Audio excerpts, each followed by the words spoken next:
ಎಲ್ರಿಗೂ ಹಾಯ್. ಕಟೇರಮ್ಮ ಶಕ್ತಿಪೀಠ, ಹೊಸಕೋಟೆ ತಾಲೂಕು, ಬೆಂಗಳೂರು ಗ್ರಾಮಾಂತರದಲ್ಲಿರೋದು. ಬಸ್ ಸ್ಟಾಪಿಂದ 40 to 50 ಕಿಲೋಮೀಟರ್ ಆಗ್ಬೋದು ಅಂತ ಅಂದ್ಕೊಳ್ತೀನಿ. ನಾನು ತುಂಬ ಸಲ ಕಟೇರಮ್ಮ ಟೆಂಪಲ್ಗೆ ವಿಸಿಟ್ ಕೊಟ್ಟಿದ್ದೀನಿ. ತುಂಬ ಒಳ್ಳೆ ಶಕ್ತಿ ಇರುವಂಥ ದೇವರು.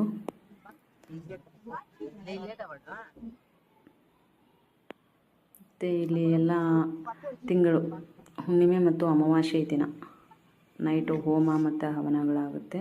ಅದರ ಬಗ್ಗೆ ಮಾಹಿತಿ ಇದೆ. ಯಾರಿಗಾದರೂ ಬೇಕಾದಲ್ಲಿ ನೋಡ್ಕೊಳ್ಬೋದು. ಅದರಲ್ಲಿ ಹೋಮಗಳಲ್ಲಿ ತುಂಬ ಥರದ ಹೋಮಗಳಿದ್ದಾವೆ. ಇದು ಕಾಟೇರಮ್ಮ ತಾಯಿ ಎಂಟ್ರೆನ್ಸು, ತಾಯಿಯ ದರ್ಶನದ ಎಂಟ್ರೆನ್ಸ್ ಇದು ಮೂರ್ತಿ.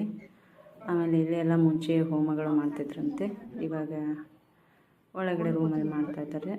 ಮತ್ತು ಇಲ್ಲಿ ಭಕ್ತಿಯಿಂದ ಏನಾದರೂ ಅಂದ್ಕೊಂಡು ನಿಮಗೆ ಇಲ್ಲಿ ಲಾಕ್ ಎಲ್ಲ ಹಾಕ್ಬೋದು, ಚಾವಿನ. ಆಮೇಲೆ ಒಳ್ಳೇದಾದಮೇಲೆ ಬಂದು ಲಾಕ್ ಓಪನ್ ಮಾಡಿ ಹೋಗಬೇಕಂತೆ. ಆಮೇಲೆ ಇಲ್ಲಿ ಕಾಯಿ ತಗೊಳ್ಳಿಕ್ಕೆ ಹೋಗುವಂಥ ಸ್ಥಳ ಇದು. ಇಲ್ಲಿ ಕಾಯಿಗಳು ಅಂತಂದರೆ 500 ರೂಪಾಯಿಗೆ ಸ್ಪೆಷಲ್ ಮತ್ತು 300 ರೂಪಾಯಿಗೆ ಒಂದು ಸ್ಪೆಷಲ್ ಕಾಯಿ ಇರ್ತವೆ. ಬೇಕಾ ಹಾಗೆ ತೊಗೋಬೋದು. ಡೈರೆಕ್ಟ್ ಅಂದರೆ 500, ಒಂಚೂರು ಪಾಳೆ ಹಚ್ಚಿ ಹೋಗೋದಂದರೆ 300, ಹಾಗೆ ಸ್ವಲ್ಪ ಜಾಸ್ತಿ ಪಾಳೆಯಲ್ಲಿ ಹೋಗೋದಂದರೆ 150. ಇಲ್ಲಿ ದೇವಸ್ಥಾನ ದೇವಿಗೆ ದರ್ಶನಕ್ಕೆ ಡೈರೆಕ್ಟ್ ಹೋಗೋರು ಹೋಗ್ಬೋದು ಇಲ್ಲಿ. ಮತ್ತು ಕಾಯಿ ತೆಗೆದುಕೊಂಡು ನೆಕ್ಸ್ಟ್ ಕಾಯಿಯನ್ನು ತೆಗೆದುಕೊಂಡು ಇಲ್ಲಿ ಬಂದು ದೇವ್ರ ಮುಂದೆ ಬಂದು ದೇವರಿಗೆ ದರ್ಶನ ತಗೊಂಡು, ಆಮೇಲೆ ಇದು ಕಾಟೇರಮ್ಮ ತಾಯಿ ಎಂಟ್ರೆನ್ಸ್ ಒಳಗಡೆದು ದೇವ್ರದ್ದು ಮೂರ್ತಿ. ಇಲ್ಲಿ ಕಾಯಿ ತೆಗೆದುಕೊಂಡು ಬಂದು ಇಲ್ಲಿ ನಿಂತ್ಕೊಂಡು ದೇವಿಯ ಮುಂದೆ ನೀವೇನು ಅಂದ್ಕೊಂಡು ಕಾಯಿ ಕಟ್ತಾ ಇದ್ದೀರಾ ಅಂತ ಪ್ರೇ ಮಾಡಿಕೊಂಡು ಆಮೇಲೆ ಹೋಗಿಬಿಟ್ಟು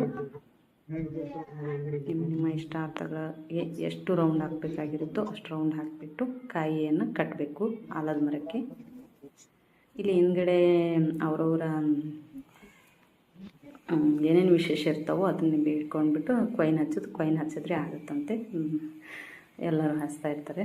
ಇಲ್ಲಿ ಕಾಟೇರಮ್ಮ ತಾಯಿಗೆ ಪ್ರಸಾದ ಮತ್ತು ಎಲ್ಲ ಸಿಗ್ತಾ ಇರುತ್ತೆ. ಇಲ್ಲಿ VIP ದರ್ಶನ ಒಳಗಡೆ 500 ರೂಪಾಯಿ ಮತ್ತು 300 ರೂಪಾಯಿ ಕಾಯಿಗೆ ಒಳಗಡೆ ಹೋಗೋದು.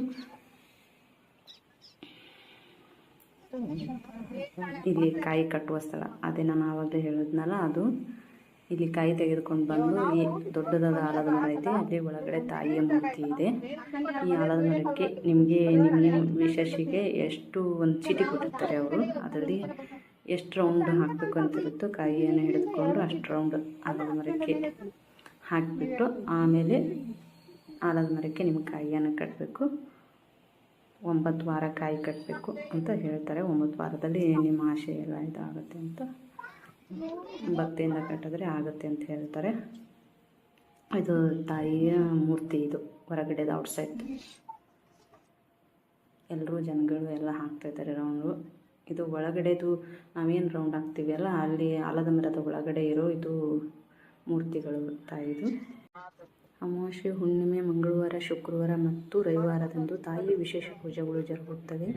ಎಲ್ಲರಿಗೂ ಧನ್ಯವಾದಗಳು. Thanks for watching. Support me and subscribe my channel.